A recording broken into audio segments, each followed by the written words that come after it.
오늘도 말씀 드셨습니까? 말씀 김윤성입니다.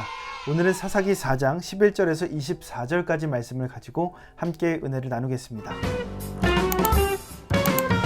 가나안 왕 야빈의 군대는 철병거만 900대였습니다. 이는 그의 강력한 군대의 살상무기였죠. 그의 군대 장관이었던 시스라가 이 철병거 900대와 그들의 군대를 이끌고 기손강에 모였습니다. 이렇게 강력했던 가나안 군대와의 전투는 사실 이스라엘 백성에게는 어른과 아이의 싸움이었습니다. 어떻게 싸워도 질 수밖에 없는 싸움이었죠. 그런데 우리가 살면서 항상 유리하게 이기는 싸움을 할 수는 없습니다. 상황이 우리에게 항상 좋게만 풀려가는 것은 아니기 때문이죠.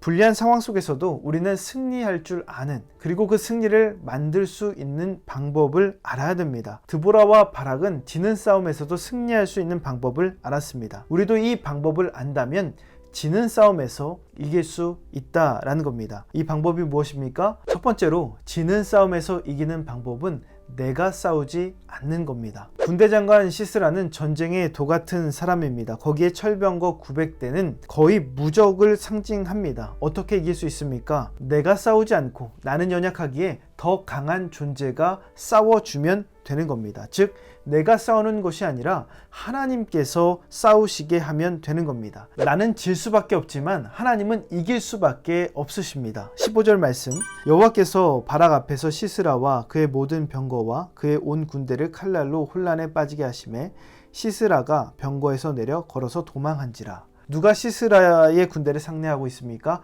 바로 여호와께서 그 칼날로 싸우고 계신 거예요.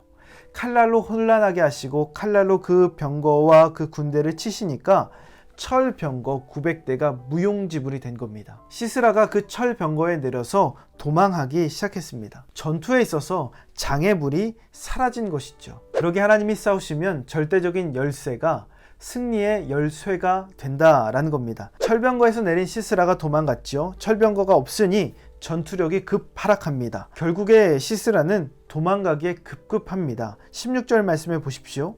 바락이 그의 병거들과 군대를 추격하여 하롯의 탁고임에 이르니 시스라의 온 군대가 다 칼에 엎드려졌고 한 사람도 남은 자가 없었더라. 시스라의 온 군대가 죽어서 한 사람도 남지 않았다. 남은 사람은 시스라밖에 없었습니다. 지는 싸움에서 승리를 만들어 간 것입니다. 어떻게요? 하나님이 일하시도록 만든 겁니다. 자신이 싸운 것이 아니라 하나님이 싸우시도록 한 겁니다. 두 번째로, 지는 싸움에서 이기는 방법은 하나님이 열어주신 길을 따라 가면 된다라는 겁니다. 하나님이 일하시도록 하는 것, 결국에 하나님이 열어주시는 그 길을 따라 가는 거예요. 칼날로 흔들린 시스라의 군대를 가서 그 승리를 확인하기만 하면 되는 겁니다. 하나님이 완전히 이겨 놓으셨기에 그 승리를 취하기만 하면 되는 거예요. 바락이 먼저 가지 않았습니다. 바락이 먼저 싸우지 않았습니다. 하나님께서 그 승리의 길을 열어주신 대로 따라갔다라는 겁니다.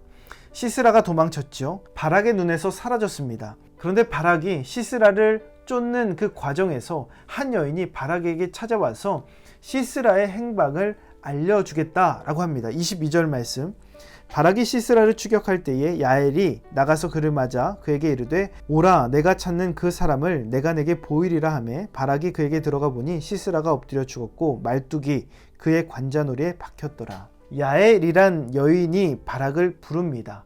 바로 이 야엘이란 여인의 손에 시스라가 죽은 것이죠. 사실 이 야엘이란 여인은 가나안 왕 야빈과 친분 관계가 있었던 헤벨이라는 인물의 아내였습니다. 그러니까 가나안 군대에게는 굉장히 호의적이어야 되는 인물인데, 바로 이 헤벨의 아내 야엘이 그 관자놀이에 말뚝을 박아 시스라를 죽게 했습니다. 가장 안전하다고 생각된 곳이 바로 그의 죽음의 자리가 된 것이죠. 결국 하나님이 함께 하시면 모든 곳이 안전한 장소가 됩니다. 그러나 하나님이 함께 하시지 않는다면 안전한 모든 것이 바로 죽음의 자리가 될 수도 있다라는 겁니다. 가나안과의 전쟁에 있어서 바락이 주도한 것은 아무것도 없습니다. 그저 하나님이 열어주시는 그 길을 따라서 승리의 결과를 얻었을 뿐입니다. 먼저 가려고 하지 않았습니다. 그저 따라가기만 했습니다. 그러기에 하나님이 열어주시는 그 길을 따라갈 때에 우리는 승리를 취할 수 있게 된다라는 겁니다.